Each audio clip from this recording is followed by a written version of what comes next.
Joining us now from London for all the royal news is Andrew Eborn, barrister, broadcaster and president of Octopus TV. Andrew Eborn, it is wonderful to see you again.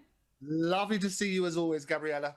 Now, last time we spoke, President Trump was visiting the UK, and we're starting to learn a few more details around that visit, including a nickname that Donald Trump tried to give King Charles. But I understand the King was pretty quick to shut this down. What do we know about this? Well, it is wonderful. They had such a glorious relationship, didn't they? And what happened is President Trump, he was amazed that Windsor Castle is over 900 years old. He said that's really very, very old indeed. And he was saying how much he loved English heritage. And he particularly liked these nicknames about William the Conqueror. And he thought that King Charles would do very well to have a nickname. And so he suggested maybe he could be Charles the Conqueror. But Charles apparently didn't think it was a very good idea and just laughed it off. Now, the visit appears to have gone down pretty well, and now Donald Trump is expected to invite the King to the White House next year to mark the 250th anniversary of the Declaration of Independence. And, of course, if the King can't make it, Prince William is prepared to step up. Is that right? Oh, absolutely. And this is glorious. Again, it's sort of something that Charles hinted at, that he's visited America, but not yet as king. Indeed, Her late Majesty visited a number of times for several different presidents. So it would be a wonderful moment to celebrate that 250th anniversary of the Declaration of Independence, which was signed, you might remember, at Lansdowne House, not a million miles away from me at the moment. So they're going to roll out the red carpet both ways, the pomp, the ceremony. Let's see what President Trump can do to welcome our king. Now, the King is also set to meet the new Pope, Pope Leo, on a visit to the Vatican City next month. These are reports that are coming out at the moment. And of course, Charles and Queen Camilla will spend around 2 days on a state visit to Rome's Vatican City in October. Now, of course, there are still concerns around the King's health, but it seems that he's pretty ready for this trip, Andrew.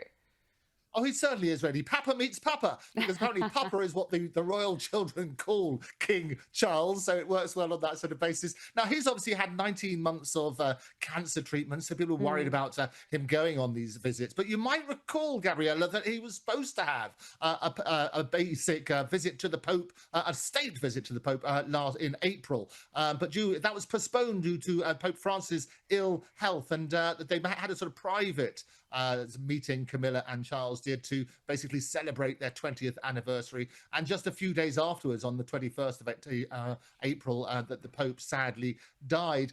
They did spend 4 days in Italy, but this time it's going to be a special 2-day state visit to Vatican City. It's scheduled, my sources tell me, for October.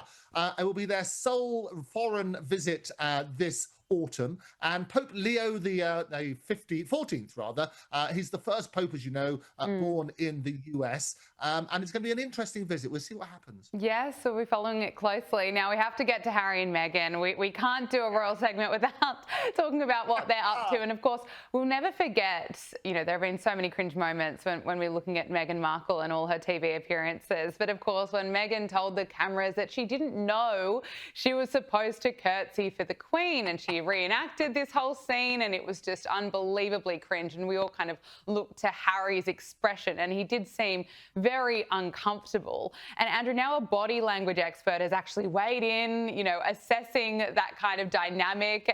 And what did they make of it? What was Harry really feeling and thinking? That's a wonderful moment that she did. Absolutely, that curtsy was. And what I love is these body language experts. They always come out at this sort of time, don't they? So this particular one is called Jesus Enrique Rosas, and he dissected the clip from the Sussex Netflix series where she reenacted the 2016 curtsy she did to the late Queen Elizabeth. And basically, he spotted that Prince Harry swallowed and his jaw clenched, and he averted his gaze and flushed red patches and things like that. He said it's more about anger and contempt is what these experts say. He can't do that. It's anger and contempt. And he looked at that sort of basis. But it was basically the first royal that she met, the grandmother, but Harry's grandmother. He recounts the tale. It was the first senior member of the family that Meghan met. She had no idea what to do.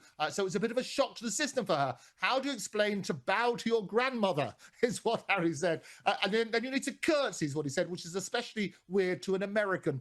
So Meghan reflected on this, and she compared it to medieval times, dinner and tournament. tournaments, you know, to all the jousting and stuff like that. But yes, it was a cringe-worthy moment, and people said, well, it showed total disrespect to Her late Majesty by reenacting it. Yeah, no, it was a bit insufferable. I did not enjoy watching that reenactment at all. Now, Harry and Meghan have also opened up about their childhood experiences visiting Disney. So Prince Harry recalled visiting Disney World in 1993 when he was just 8 years old, alongside his late mother, Princess Diana, and older brother, Prince William. Andrew, what did he say about that time? Well, it's a wonderful time. It's an iconic photo of them with the security guard, poor guy, behind on the big water ride. And it was a wonderful picture of that sort of childhood. So what this is, it was ABC's 2020 special celebrating 70 years of Disneyland Paris. And he remembers this glorious 1993 frenzy. And when both he and his brother, when he was speaking to his brother, they obsessively would loop around Space Mountain, everybody's favorite ride. He would do it like 10 or 12 times. He probably got to the front of the queue a bit earlier than other people, because 10 or 12 times would take several months to get to the front of that queue otherwise. It was basically, he then in 2025, he took for Lilibet's, her 4th birthday, they dove head first into the enchantment there, reigniting his inner childhood. He gushed. I remember losing it as a kid with all the characters, like losing it, to see the kids throw themselves into these experiences when they have no idea what they're walking into, and it was amazing. Aww. It brings out the kid in you again. So glorious stuff. Disneyland, absolutely. Do you have a favorite ride? Look, I'll have to go back through my experiences there when I was a kid, but I'll never forget it. It's enchanting, it's magical, so much fun. I have to talk to you about Pippa Middleton, because she's thrown a big party for her husband, James Matthews, and of course Princess Catherine and Prince William were there, among other guests. But the party was so big and so much fun that the neighbours were complaining. That's probably a good sign that the party was a success. What's the goss? Oh, well, wonderful stuff. So good old Pippa, she always hits the headlines along with her sister. They got on famously well. Well, she threw a racy motorsports-themed party for her 50th birthday party for her husband, James Matthews. They have a sprawling 145-acre Berkshire estate. It was thrown on the September the 20th, and they had a roaring Spitfire aerial stunt. There was a bass thumping tunes, apparently until 1:30 in the morning. Now, obviously, all the locals were not too happy, as fun as it is, probably because they weren't invited. As a result, there were a number of complaints. But Kate was there, but Princess Catherine was there with William. Jerry Halliwell, formerly of the Spice Girls, she was there, and other A-listers partied on. Some of the neighbours, when they were interviewed, they said, well, we thought this might happen as soon as Pippa moves in. People with money is what they said.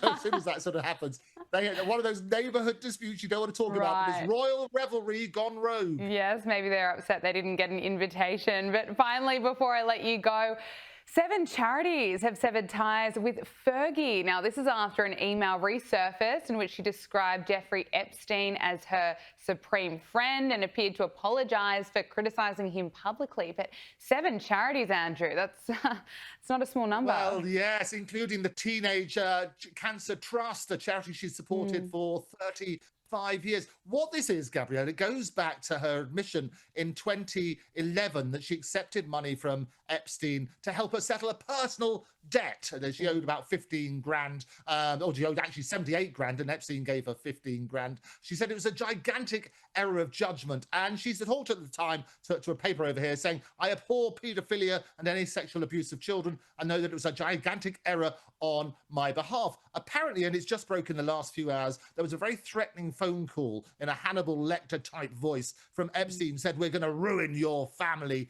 you'll get destroyed. And so she backtracked. Wow. And what she did, she wrote this little note saying he was her supreme friend, and she didn't use the P word. And basically, she felt very sorry for having said that. That's now leaked, that email. And I always say that everything you ever say, every person you ever stand next to, that will get out at some stage, so be wary of that. What's happened, however, as a result of that, all the charities that you've mentioned and a few others are basically saying we don't want to be associated anymore. Thank you very much for your hard work, but that association can no longer continues. So sadly, Fergie has been dumped by those charities.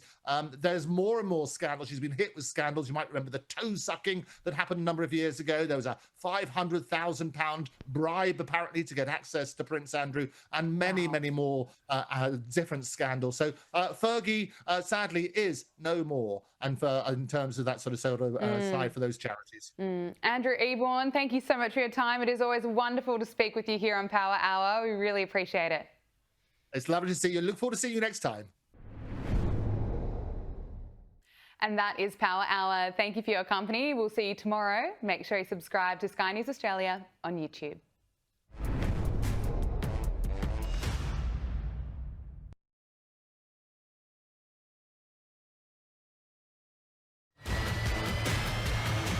This is Power Hour with Gabriella Power.